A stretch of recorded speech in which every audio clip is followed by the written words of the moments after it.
नमस्कार। आज हम पढ़ेंगे क्षितिज भाग 1 काव्यखंड का पाठ 9। काव्यखंड में ये पहला पाठ है और वैसे क्रम में ये 9वां पाठ है।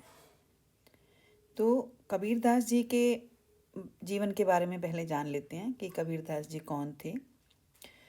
कबीरदास जी भक्तिकालीन परंपरा के कवि थे जो निर्गुण ब्रह्मा में विश्वास रखते थे। इनके जन्म के बारे में अनेक किंवदंतियाँ प्रचलित हैं।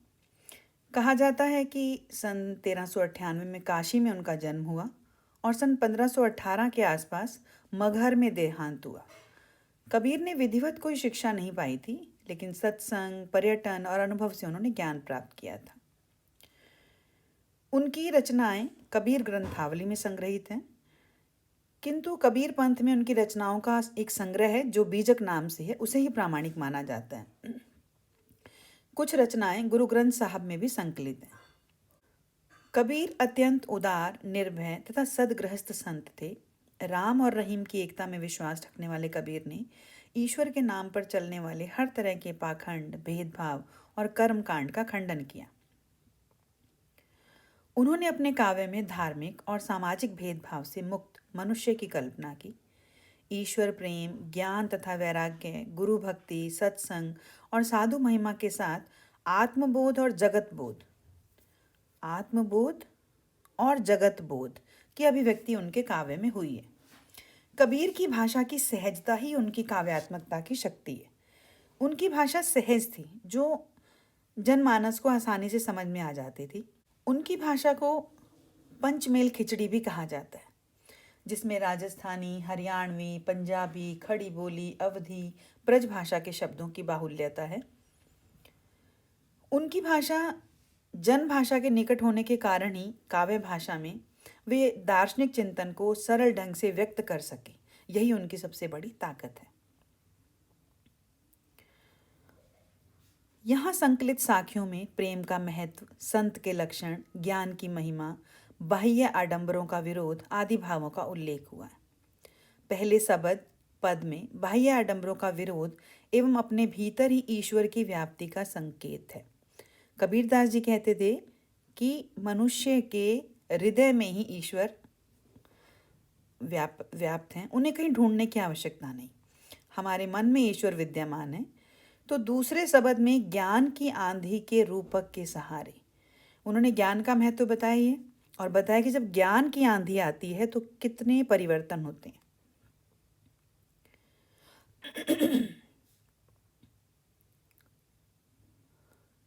कबीर कहते हैं कि ज्ञान की सहायता से मनुष्य अपनी दुर्बलताओं से मुक्त होता है, और यह बात 100% सत्य भी है कि अगर मनुष्य ने ज्ञान प्राप्त किया है तो उसके जीवन की सभी दुर्बलताएं समाप्त हो जाती हैं। इसलिए हम भी कोशिश करें कि ज्ञान प्राप्त करें। चलिए पढ़ते हैं साखियाँ। साखियाँ पढ़ने से पहले साखी शब्द का अर्थ हमें जान लेना चाहिए कि साखी क्या है।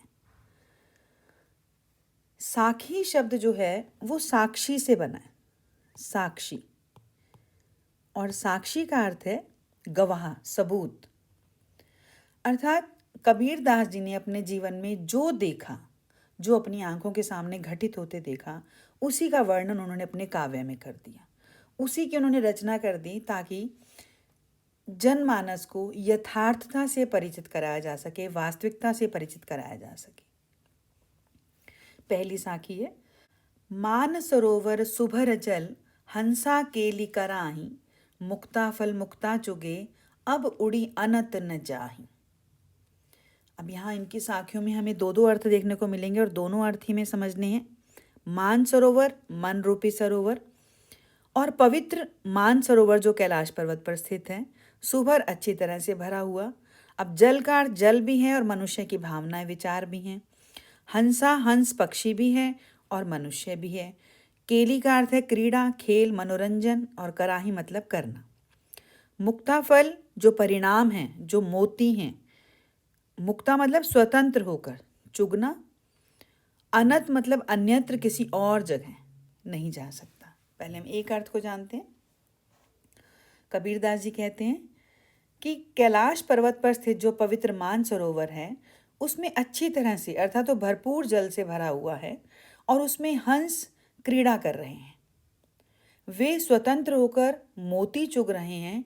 उनका इतना वहाँ मन लगा हुआ है कि वो उस स्थान से दूसरे स्थान पर जाना नहीं चाहते हैं, क्योंकि अनत का अर्थ है अन्यत्र। अन्यत्र मतलब दूसरी जगह, वो नहीं जाना चाहते हैं।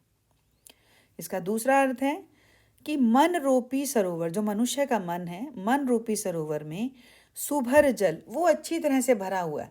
उसमें संवेदनाएं हैं, विचार हैं, मोह माया जाल है, हम उसमें लिप्त हैं पूरी तरह से। हंसा अर्थात मनुष्य, और मनुष्य उस जल में, उन भावनाओं में, उन संवेदनाओं में, उस माया जाल में मनोरंजन कर रहा है, क्रीड़ा कर रहा है। मुक्ता फल मुक्ता चुगे, और वो स्वतंत्र होकर जी रहा है, स्वतंत्र होकर मनोरंजन कर रहा है, स्वतंत्र होकर अपने विचार व्यक्त कर रहा है। अब उड़ी अनत न जाही, उसे उस संसार में, उसे माया जाल में, मोह माया के जाल में इतना आनंद आ रहा है कि वो दूसरे स्थान पर उड़कर नहीं जाना चाहता। वो उसी में ही लिप्त रहना चाहता है और इसी को ही वास्तविकता मानता है। दूसरी साखी है, प्रेमी ढूंढत मैं फिरो, प्रेमी मिले न कोई, प्रेमी को प्रेमी मिले, सब विष अमृत होए। अब यहाँ पर विष का अर्थ है विष का अर्थ जहर भी है, और विष का अर्थ है हमारे जो बुरे विचार हैं, हमारी जो वासनाएं हैं। अमृत का अर्थ है सद्भावनाएं, अच्छे विचार, और अमृत मतलब अमृत भी है। दो दो अर्थ हैं इसके। यहाँ प्रेमी जो है ईश्वर का प्रेमी है, और दूसरे प्रेमी में आया है कि वो ईश्वर को ढूंढ रहा है। यहाँ प्रेमी है जो मनुष्य भक्त है, जो ईश्वर को ढूंढने वाला प्रेमी है, और दूसरा प्रेमी है ईश्वर। कबीरदास जी कहते हैं, प्रेमी ढूंढत मैं फिरो। यहाँ मैं का अर्थ है कबीरदास जी, कि मैं प्रेमी को ढूंढ रहा हूँ, ईश्वर को ढूंढ रहा हूँ। प्रेमी मिले ना कोई, लेकिन मुझे कोई भी प्रेमी नहीं मिल रहा। मुझे परमात्मा नहीं मिल रहे हैं, परमेश्वर नहीं मिल रहे हैं, और उनके ढूंढने वाला प्रेमी नहीं मिल रहा है। प्रेमी को प्रेमी मिले, जब एक प्रेमी को दूसरा प्रेमी मिल जाता है, अर्थात ईश्वर को ढूंढने वाले व्यक्ति को जब ईश्वर मिल जाता है, सब विष अमृत होए, तो उसके मन के जितने भी बुरे विचार हैं, जितनी भी वासनाएं हैं, वे सब सद्भावनाओं में परिवर्तित हो जाती हैं, अर्थात विष अमृत में परिवर्तित हो जाता है। तीसरी साखी है, हस्ती चढ़िए ज्ञान को, सहज दुलीचा डारी, स्वान रूप संसार है, भूखन दे झक मारी। यहाँ पर ज्ञान के महत्व को बताया गया, क्योंकि कबीरदास जी कहते थे कि अगर हमने ज्ञान प्राप्त कर लिया तो हमारे मन की सारी दुर्बलताएं दूर हो जाएंगी।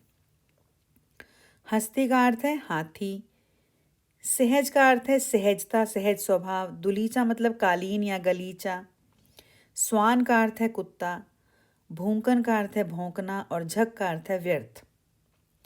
कबीरदास जी ने कहा, मनुष्य को संदेश दिया, हस्ती चढ़िए ज्ञान को, कि आप ज्ञान रूपी हाथी की सवारी कीजिए, आप ज्ञानवान बन जाइए।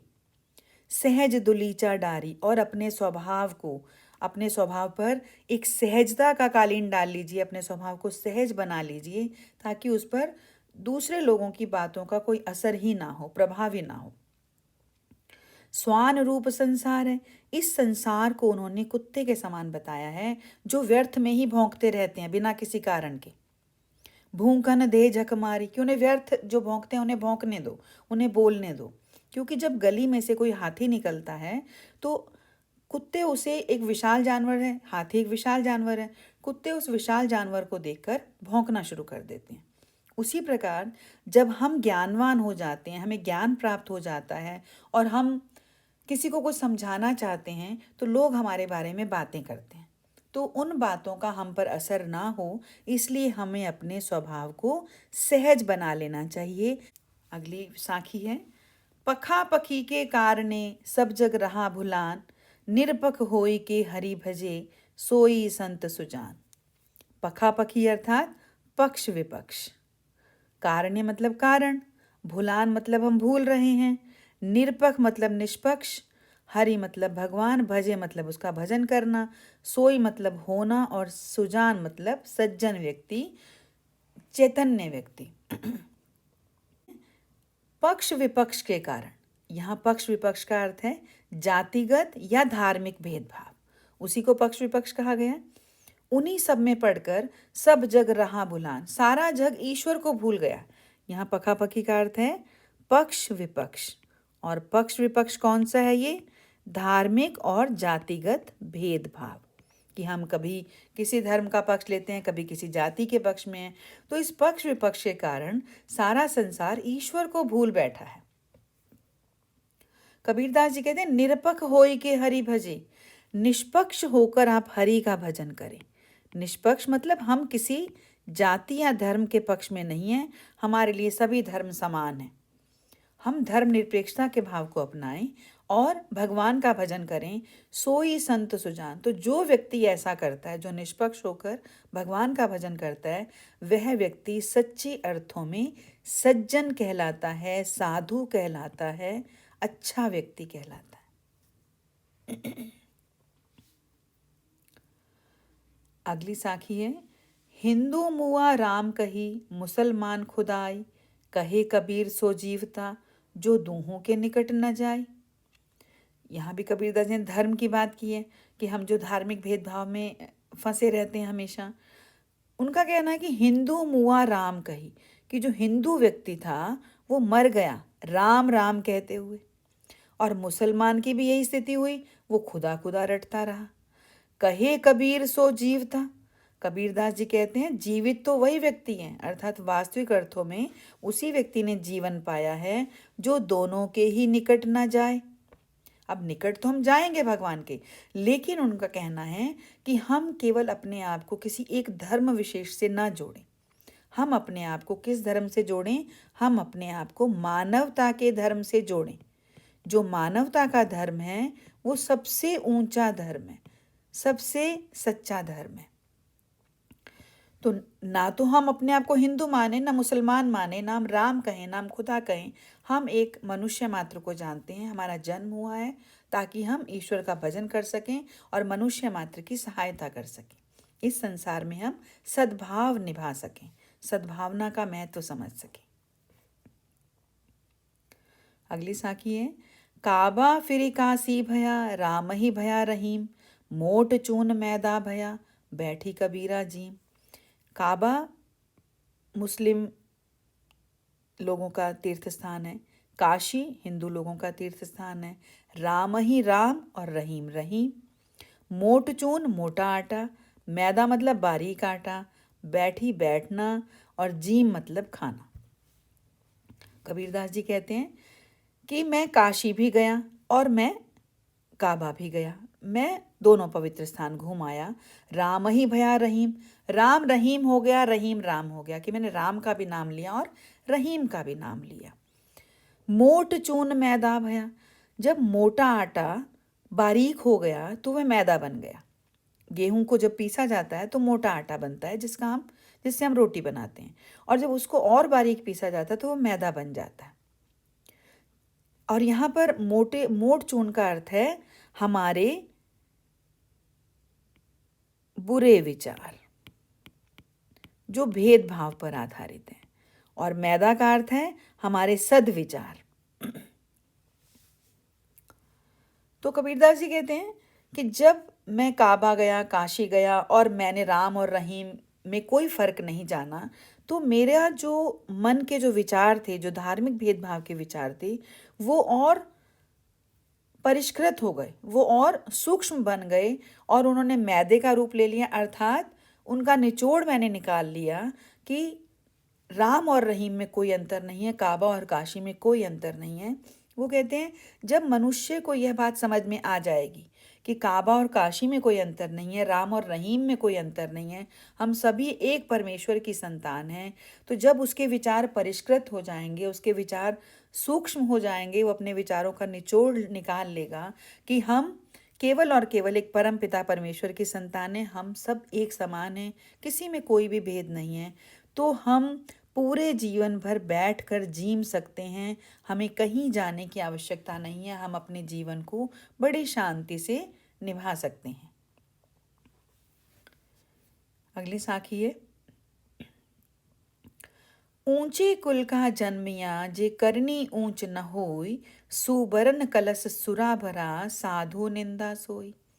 यहाँ पर कबीरदास जी ने कर्म का महत्व बताया है, जन्म का नहीं। हम जन्म किसी भी कुल में लें, लेकिन अगर हमारे कर्म अच्छे हैं या कर्म बुरे हैं तो हमारा जीवन उसी पर निर्भर हो जाता है। हम हमारे बारे में वैसे ही लोगों के विचार हो जाते हैं। कबीरदास जी कहते हैं, ऊंचे कुल का जन्मिया जे करनी ऊंच न हुई। कि अगर मान लो किसी व्यक्ति ने उच्च कुल में जन्म ले लिया और उसके कर्म ऊंचे नहीं है, वो काम अच्छे नहीं करता है, वो लोगों का दिल दुखाता है या उनसे धोखाधड़ी करता है या उनसे विश्वासघात करता है, तो वो उच्च कुल का नहीं बन सकता। क्योंकि सुवर्ण, सुवर्ण का अर्थ है सोना, स्वर्ण। कि अगर कोई सोने का कलश है, सोने का बर्तन है और उसमें मदिरा भरी हुई है, सुरा का अर्थ है मदिरा या शराब, अगर उसमें मदिरा भरी हुई है तो साधु लोग तो उसकी निंदा करते हैं, उसकी तारीफ कोई नहीं करता। कि अगर उच्च कुल में जन्म ले लिया, काम अच्छे नहीं है तो हम अच्छे नहीं बन सकते, हम उच्च नहीं कहला सकते।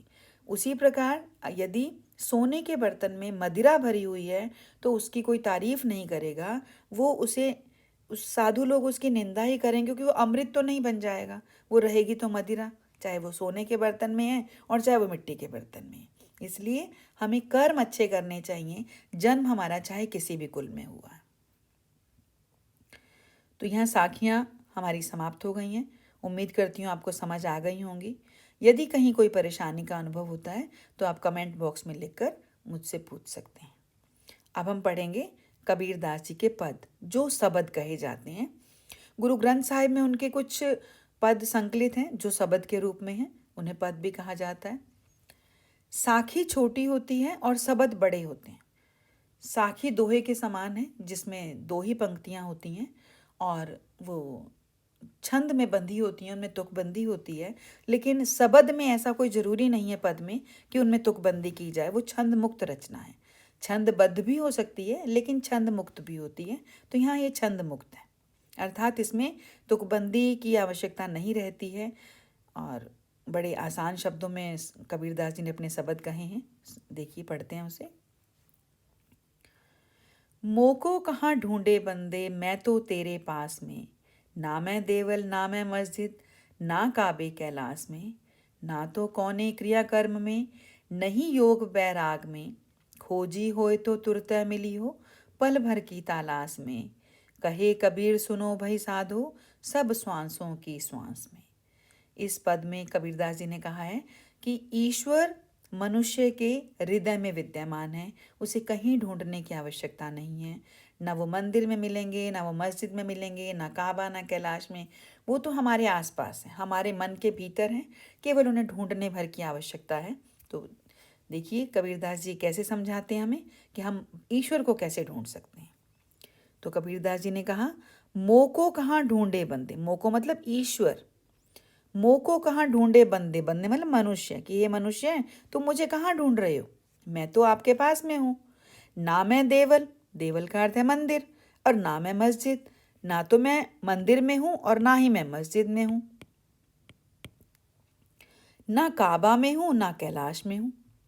ना तो कौने क्रिया कर्म में, यहाँ क्रिया कर्म का अर्थ है जो हम कर्म कांड करते हैं, व्रत करते हैं, तप करते हैं, तपस्या करते हैं, माला फेरते हैं, वो हमारे क्रियाकर्म है।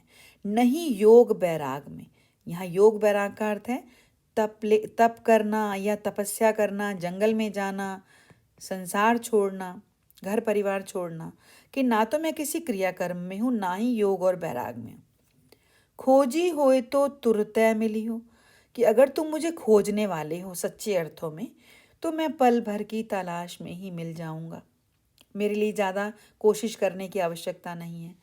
कहे कबीर सुनो भई साधो, यहाँ साधो का अर्थ है मनुष्य सज्जन, कि सुनो सज्जन लोगों, मैं तो सब श्वासों की श्वास में समाया हुआ हूँ, मैं हर मनुष्य के पास हूँ।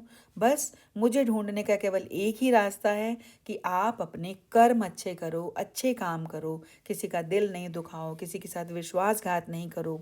जितना हो सके हम दूसरे की सहायता करें, चाहे वो धन से करें, चाहे वो मन से करें, चाहे वो तन से करें।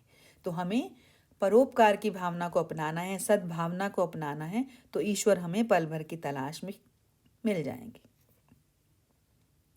पढ़ते हैं दूसरा पद। संतो भाई आई ज्ञान की आंधी रे, भ्रम की टाटी सबे उड़ानी, माया रहे न बांधी। हित्ति चित्त की द्वैथूनि गिरानी, मोह बलिंडा टूटा। तृष्णा छानी परी घर ऊपरी, कुबुद्धि का भांडा फूटा। जोग जुगति करी संतो बांधी, निर्चो चुवे न पाणी। कूड़ कपट काया का निकस्या, हरि की गति जब जानी। आंधी पीछे जो जल बूठा, प्रेम हरि जन भीना। कहे कबीर भान के प्रगटे, उदित भया तम खीना। इस पद में कबीरदास जी ने ज्ञान के महत्व को हमारे सामने रखा है कि ज्ञान का महत्व कितना अधिक है। ज्ञान जब मनुष्य को आ जाता है तो संसार में, मनुष्य के जीवन में कितने परिवर्तन आते हैं। तो ज्ञान के महत्व पर प्रकाश डाला है कबीरदास जी ने। यहाँ संतों का अर्थ है मनुष्यों से ही कहा गया है। ज्ञान मतलब ज्ञान, क्योंकि ये सदुकड़ी भाषा है, पंचमेल खिचड़ी है, तो ज्ञान ये उनकी वहीं की भाषा में है। ज्ञान आंधी, उन्होंने कहा जब ज्ञान रूपी आंधी आती है, देखो हवा और आंधी में अंतर होता है। हवा सामान्य रूप से चलती है, हवा के आने पर कोई परिवर्तन नहीं होता, लेकिन जब आंधी आती है तो बहुत सारे परिवर्तन होते हैं। हम वैसे ही सोचें, अगर हम कहीं खड़े हैं और एकदम से आंधी आती है तो धूल हमारी आंखों में आ जाती है, और जब हवा चलती है तो हमें ऐसा कुछ पता नहीं लगता। तेज हवा को आंधी कहा गया है, और तेज हवा के आने से परिवर्तन होते हैं। तो तेज हवा को कबीरदास जी ने ज्ञान का प्रकाश कहा है, ज्ञान का महत्व दिया है उन्हें, उसे आंधी, उसे ज्ञान की आंधी कहा है। कि जब ज्ञान की आंधी आती है तो भ्रम की टाटी सबे उड़ानी। टाटी होती है कपड़ा, जैसे जो दरियां बिछाई जाती है, नीचे बिछाने का जो कालीन है उसे टाटी कहा जाता है। भ्रम की टाटी, भ्रम अर्थात हमारे मन में जो संदेह थे, जो संदेह रूपी चादर थी, जो संदेह रूपी कपड़ा था, वो हट गया। ज्ञान की आंधी आने पर हमारे मन से संदेह रूपी चादर हट गई। माया रहे न बांधी, और जो हमारे पास मोह माया का जाल था वो भी उसे बांध नहीं सका। वो हवा जो आंधी आई थी वो उसे उड़ाकर ले गई। हित्ती चित्त की द्वै थूनी गिरानी, द्वै मतलब दो, थूनी मतलब स्तंभ, गिरानी मतलब गिरा दिए। हित और चित्त के दो खंबे हैं जो गिर गए आंधी के आने से, क्योंकि हम, चित्त है हमारा मन, और हित है कि हम अपना कल्याण हमेशा चाहते हैं, हम अपना अच्छा चाहते हैं। तो जो हमारे मन में हित और चित्त के दो खंबे हैं, जो स्तंभ हैं, वो गिर गए। मोह बलिंडा टूटा, जब हम घर बनाते हैं तो बल्लियां लगाई जाती हैं, बलिंडे लगाए जाते हैं छत बांधने के लिए। तो जो मोह रूपी बलिंडा था वो भी टूट गया। तृष्णा छानी परी घर ऊपरी, तृष्णा मतलब तृष्णा, जो हमारे मन की इच्छाएं हैं, जो अधूरी इच्छाएं होती हैं, उसे तृष्णा कहा जाता है। छानी मतलब छानी मतलब गिरना, खत्म हो जाना। कुबुद्धि का भांडा फूटा, कि जब तृष्णा रूपी छप्पर गिर गया, जमीन पर गिर गया, तो कुबुद्धि का भांडा, भांडा मतलब बर्तन, तो जो कुबुद्धि का रहस्य था वो फूट गया। जोग जुगति कर संतो बांधी, जोग जुगति होता है उपाय, फिर संतों ने कुछ उपाय किए, योग युक्ति लगाई और एक नया घर बनाया, नया छप्पर बनाया। ऐसा बनाया जिसमें से एक बूंद पानी भी नहीं जा सकता था, निर्चू चुवे न पानी। कूड़ कपट काया का निकस्या, और उस जब वो छप्पर बन गया उसमें से एक बूंद पानी भी नहीं गिरा, अर्थात हमारे भाव, जो हमारी मन की भावनाएं थी वो अच्छी हो गई, सद्विचारों में परिवर्तित हो गई। तो हमारे शरीर से जो कपट का कूड़ा था वो निकल गया। हरि की गति जब जानी, जब हम ईश्वर के महत्व को जान गए, ईश्वर के रूप को जान गए, तो हमने, हमारे शरीर से कपट रूपी जो कूड़ा था वो निकल गया। आंधी पीछे जो जल बूठा, आंधी आने के बाद जो जल बरसा, जो बरसात हुई, उस जल में ईश्वर का प्रत्येक व्यक्ति भीग गया। उस प्रेम रूपी अमृत में प्रत्येक ईश्वर का जो व्यक्ति था वो भीग गया। कहे कबीर भान के प्रगटे, कबीरदास जी कहते हैं कि सूरज के प्रकट होने पर, जब आंधी आ गई, आंधी के बाद बारिश हो गई, बारिश आने के बाद सूरज देवता प्रकट हुए, तो सूर्य देवता के उदय होने पर जितना भी अंधकार था, जो हमारे अज्ञान का अंधकार था, वो अज्ञान का अंधकार दूर हो गया। कब दूर हो गया? जब ज्ञान रूपी प्रकाश फैल गया, ज्ञान रूपी सूर्य का उदय हो गया, तब सारा अंधकार समाप्त हो गया और मनुष्य ज्ञानवान हो गया। उसने ईश्वर के रूप को समझ लिया, ईश्वर की गति को जान लिया और ये पहचान लिया कि ज्ञान से ही हमारी दुर्बलताएं दूर होती हैं। तो हमें वो ज्ञान कर लेना है, उस ज्ञान को जान लेना है कि हम सब मनुष्य एक ही परमपिता परमेश्वर की संतान है। हमारे भीतर कोई भेदभाव नहीं है, किसी भी धर्म और जाति के आधार पर कोई भेदभाव नहीं करना चाहिए। उम्मीद करती हूँ आपको साखियाँ और पद समझ में आ गए होंगे। अगले वीडियो में हम इसके प्रश्नों के उत्तर जानेंगे और उसको रचनात्मक रूप से लिखने का प्रयास करेंगे। धन्यवाद।